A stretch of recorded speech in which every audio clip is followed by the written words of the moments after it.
It's thin, it's crispy. It's one of the most common requests I get is how to make an amazing thin and crispy pizza in your uni, not have it stick to the peel, and just have a mellow bake and have something amazing like this. I can't wait to show you guys how to get this one done. Wanted to show you guys an easy method for stretching thin crust pizza for your Ooni Pizza Oven. I just popped a dough ball out. This is a batch of my no-knead dough available on SantaBarbaraBaker.com. I scaled it to 300 grams so we can go a little thinner here, maybe end up with something in a 13, 14 inch range. You can see the dough's nicely proofed here with all those bubbles popping up. Today, we're gonna use a rolling pin to get it extra nice and thin. And what I'm gonna do here is make sure to leave that center intact as we start just opening it up. You can see I just kind of flattened it down a little bit there to begin with. Look at those crazy bubbles already popping up. That thing might actually pop. Maybe we're a little bit, this dough is fully proofed. Maybe even starting to approach could be overproof, but I think it's gonna be excellent for today. You can see I'm just being gentle here, opening up, turning the dough as I go. But we can go a little bit quicker here, opening up. But really, you can just use your rolling pin if you're not used to stretching a lot of pizzas. I know that's like one of the most frustrating things for new pizza makers. How do you make a round pizza? It's really hard at home because you just don't make a lot of pizzas. You go work in a pizza shop, you can figure it out pretty quick.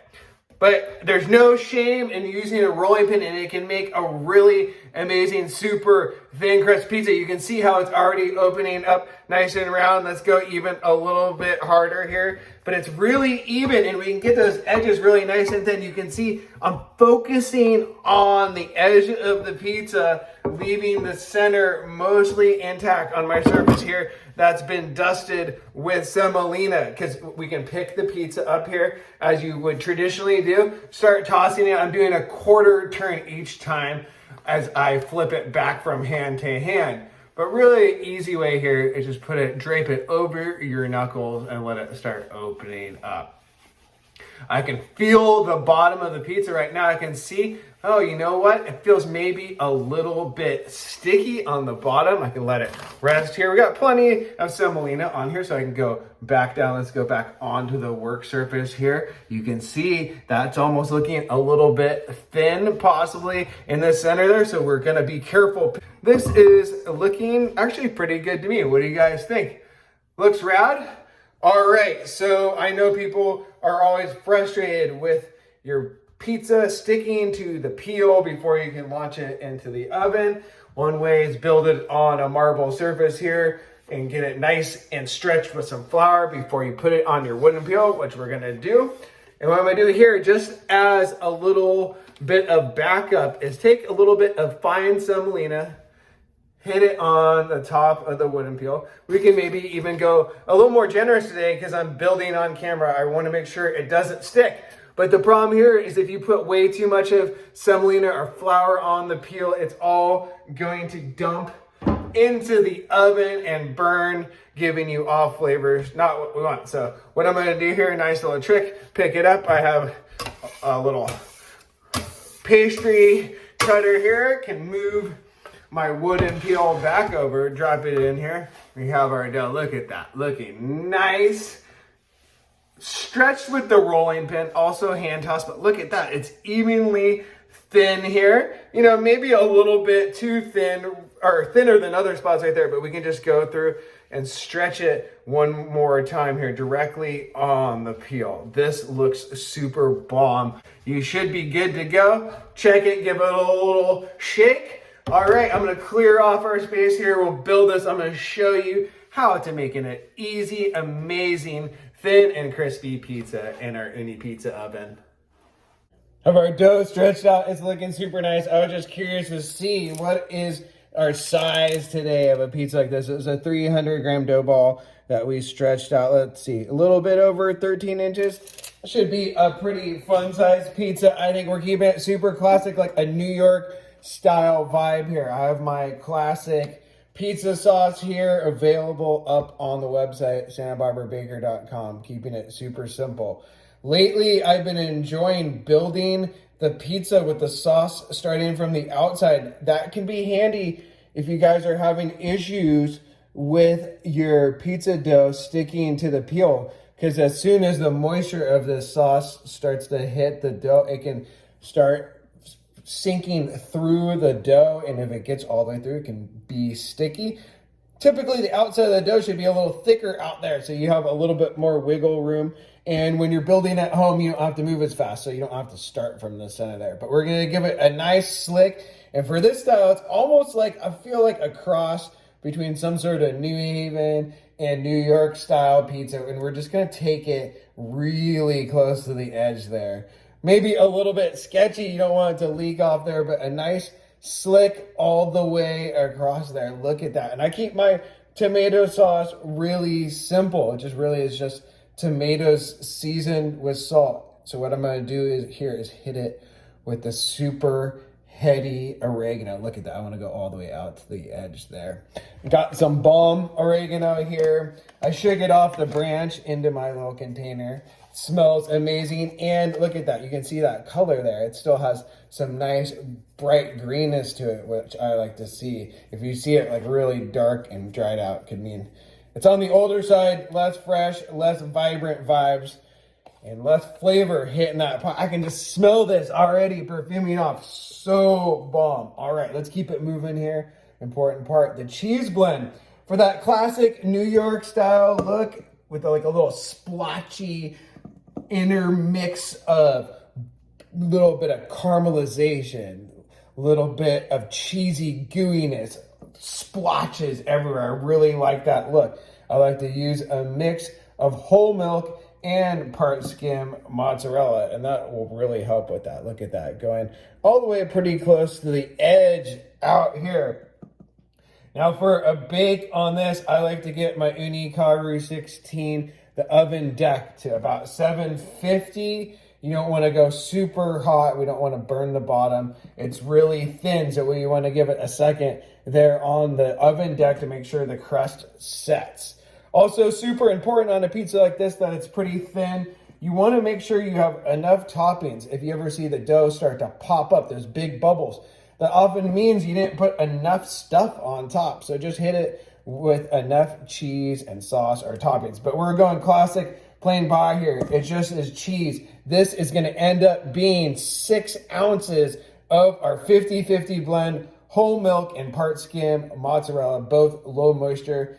I like Trader Joe's. That's an easy one to find. This looks super bomb. Maybe let's hit it with a little bit more of the dried oregano before we take it out to the pizza oven outside. Look at that. Super bomb. Let's get it in the oven and I'll show you how I bake my easy, thin, and crispy. This pizza looks amazing. The thin and crispy, ready to go into our Untitled 16. But first, let's check the temps. For a pizza like this, we rolled out nice and thin. I like the oven deck around 750. And then out here on this little thermometer, at least 600 for the oven. Let's give it a check here. Reading 750, right on the money. I had the flame turned down to let it cool down a little bit as I built the pizza. That's what I like to do for this style. But now, as we're gonna load it, I'm gonna turn it back up pretty much to almost full blast here to start it off. You're gonna hear it just starting to crank. Looking really good. The oven deck was at the nice temp. We'll give the pizza a little shake to make sure we're not stuck. Looking super good. Let's get this thing loaded up. Should slide right off because we put plenty of that fine semolina on the peel as we're stretching, building it with our rolling pin, which makes it nice and easy and more even. And we'll see how our bake goes. So far, so good. When it slides off like that, you know you're probably in for a good time here. And I think we put enough toppings on there. You could see a bubble attempting to pop up there, one of those sketchy bubbles. But then a little bit of that cheese hit it on top, weighted it back down. We're stoked again. Have my turning peel here ready to go. What I'm looking for the first turn is seeing the crust starting to bubble, puff up. See some browning action, which we're seeing the cheese melting all the way out here to the oven mouth. Heat up the peel a little bit. We don't want it to shock the bottom of the pizza dough at all. We'll go in there, loosen it up, And I think we're gonna be all good here. It's looking amazing, even browning up a little fast. Let's turn the oven down just slightly. We're gonna go in for our first turn here. Heat up the peel, taking that shock off of there. We'll go underneath here, making sure we're not stuck. Seeming all good, and give this thing a nice little turn. You can see that move. A turning peel keeps your pizza in the oven where it belongs, on the hot oven deck, baking. Look at that, looks amazing. Let's peep the bottom there, looking really good, already browning up. I don't want the top of the pizza to get too dark for this style, so what I'm gonna do here is turn this flame down even more, just till it's barely crawling. I can see the cheese browning extra dark, so we'll turn it all the way down to finish this one off. The oven was plenty hot. You see reading 650 out there. The oven deck temp inside was 750 when we loaded it. Great for this kind of thin, crispy style. I think it's gonna be really good pizza. The cheese is bubbling and it smells just completely insane out here. Let's give another little spin and take a look at the bottom. The nice stretch on there made it so it's not sticky at all in the oven. And look at that, browning up, super bomb. Let's take a look at the bottom. Some nice little leopard spots underneath there and a golden brown appearance, what we really like. Let's take a look in there again. I can just tell by the smell that this thing is probably pretty close. Tucking the peel underneath, you can feel as you pick it up how much sag is left underneath there, and that can tell you a good indication of how long you have to go. It looks like it's browning up really nice. Can you guys see that at all? Look at that, really bomb. Starting to even maybe look a little dark there. Really good. The cheese, that splotchy look I was talking about, we got it going on here. Really bomb. We're definitely finishing this pizza up. Make sure at this point that your oven's all the way down. If it's running a little hot, if you see the top starting to burn maybe, but the bottom is still feeling a little soft, what you can even do is just turn your oven off completely to let that bottom set, come out with a nice crispy bake. I can smell it and I can see it. This pizza is done. Definitely gonna be a bomb one, I think. Maybe even a little dark there on one part for some, but look at this. Unreal. Check it out. The thin and crispy, never sticky, always amazing and tasty. Let's get it on the rack to hang out for a minute, and we'll give it a slice. So did we do it? This pizza looks pretty amazing to me. Can you guys see the bake on that? Look at that. Really good bake overall on the bottom there. Pop it down on a little bit of parchment here to cut it. Can you guys check it out here? Maybe adjust it so you can see even more. The bake was uneventful. That's what we like. The stretch mellow we used. Our rolling pin there, there's no shame in that. It's still a handmade pizza. You hear the crunch? Sounding really epic to me. Whoa, so bomb. We'll cut it one more time here. Ended up with about a 13-inch pizza here. Crispy, easy to stretch, and easy to bake in an Ooni Pizza Oven. And check out the bottom. How stoked are you to be making a pizza like this at home? But now the moment of truth, the taste. Let's get in it. Taste like a pure classic cheese pizza to me in just the best way, with that nice crispness as you bite into it, but it's not dry. It's got that nice little air pockets in there, which is a sign of good fermentation. Not too tough, but a little bit of chew there. All things I love in a pizza, something, kind of a cross between a New York and a New Haven, but we're just making backyard pizza here, so we make it how we like. Check that out, the stretch.